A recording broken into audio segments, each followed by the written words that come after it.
All right, here is an interview that Susie Wiles did, and I'm just leading with this. Not that it's the most important thing, because it's so unusual to hear her speak. And I don't know much about this show, but here's Susie Wiles explaining what the president's going to be up to. It's a long piece of sound, but it's like hearing Osama bin Laden talk. Not that I'm comparing Susie to Osama bin Laden, but you get my point. It's somebody who's very powerful, whose voice you don't ordinarily hear. That's the point I'm making, Susie.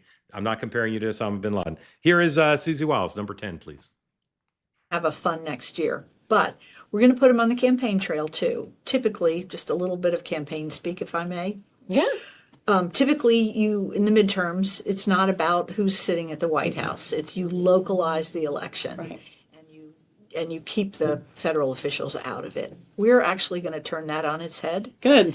And put him on the ballot, because so many of those low propensity voters are Trump voters. Yes, they are. And we saw a week ago Tuesday what happens when he's not on the ballot and not active. So I haven't quite broken it to him yet, but he's going to campaign like it's 2024 again. Oh. For all these people that he helps. He doesn't help everybody, but for those he does, he's a difference maker, and he's certainly a turnout machine. So the midterms will be very important to us. He'll work very hard to keep the majority. Yeah, in the Senate. we can't afford to have this Cannot. stalled. No. And one of the things I keep telling people, and I'm sure we're going to talk politics. I got to talk this. I am so frustrated with all of the people that gave abundantly to organizations like ours and others over the last 4 years to make sure that we won. And our objective was threefold. We didn't just want the presidency. We wanted the House. We wanted the Senate. And we were very strategic on where we went, how we focused to get those moms out. And now it's like they're all sitting on their laurels and going, "Oh, we're good." I'm like, I don't President think you Trump, realize how he's good got we it. aren't. And this with swipe of a pen and one election can change everything. And the majorities in both houses are so Yes. small. Right. They are. This is a good Senate year for Republicans. Every 2 years is what it is for House members. So there's candidate recruitment. The president started raising money for the midterms the day after the election. Good. And he's sitting on a huge war chest to help these people.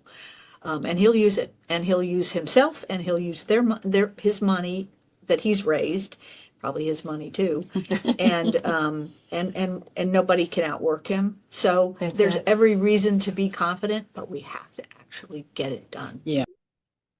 Senator, I hate the two-part question, but occasionally I violate my own rule. What are your impressions of Susie Wiles, and what do you think of her saying the president's going to be out there campaigning a lot in the midterms?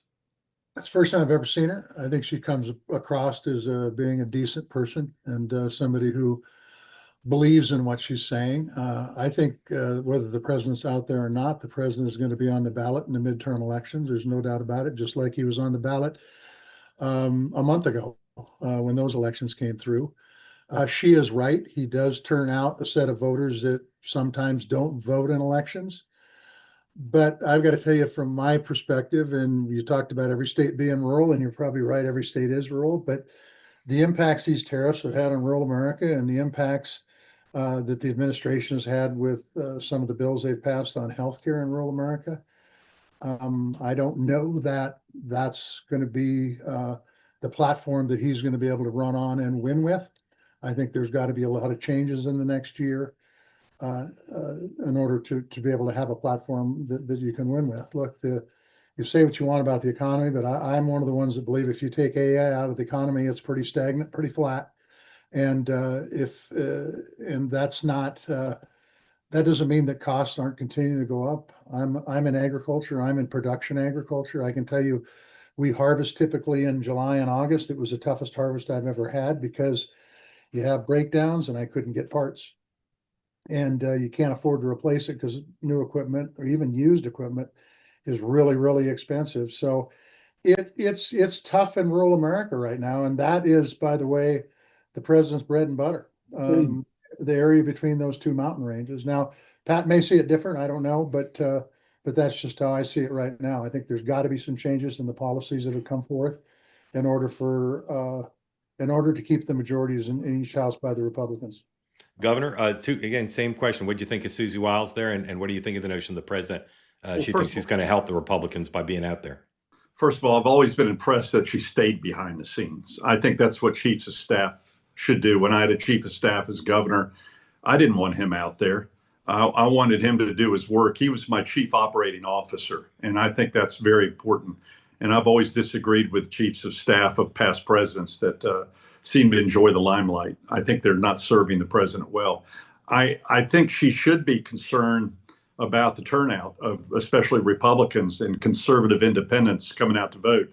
Based upon our recent city elections here in North Carolina, the Republicans just aren't coming out to vote. And sadly, history shows that with Obama and with Trump, who depend upon a strong base when they're on the ballot, don't tend to come out when they're not on the ballot. And that's with both parties. And so I think that my party is going to be on its heels right now and trying to get the vote out for an off-year election, including our Senate race between most likely Whatley and Cooper.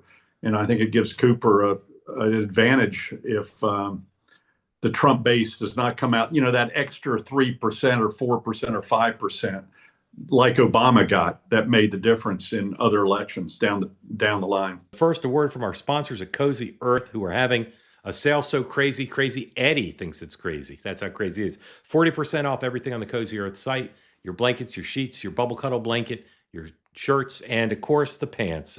Today, again, email from one of the members of the two-way community from a lady said, I bought the pants for my husband and I love the way he looks in them, and he doesn't much care about them, but believe me, they're the best pants he's ever owned, and she's getting him another pair for Christmas. Shh, don't tell. All the things on the Cozy Earth website right now available to the two-way community at 40% off. Give the gift of everyday luxury this holiday season.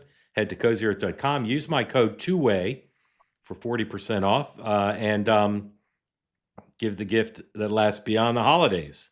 It carries into a cozy new year. That's right. Everything on the site right now, 40% off. Go to CozyEarth.com. I'd get the bubble cuddle blanket. If you're on there and you're buying other stuff, just add it to the basket. Get the bubble cuddle blanket, please. They say that something that's easy is like a walk in the park. Well, easier than a walk in the park, hit the subscribe button, be part of the two-way community, never miss an episode, be part of our conversations. Thank you for your service to America. And don't forget, you can now listen to the morning meeting and Two-Way Tonight on Apple, Spotify, or wherever you get your podcasts.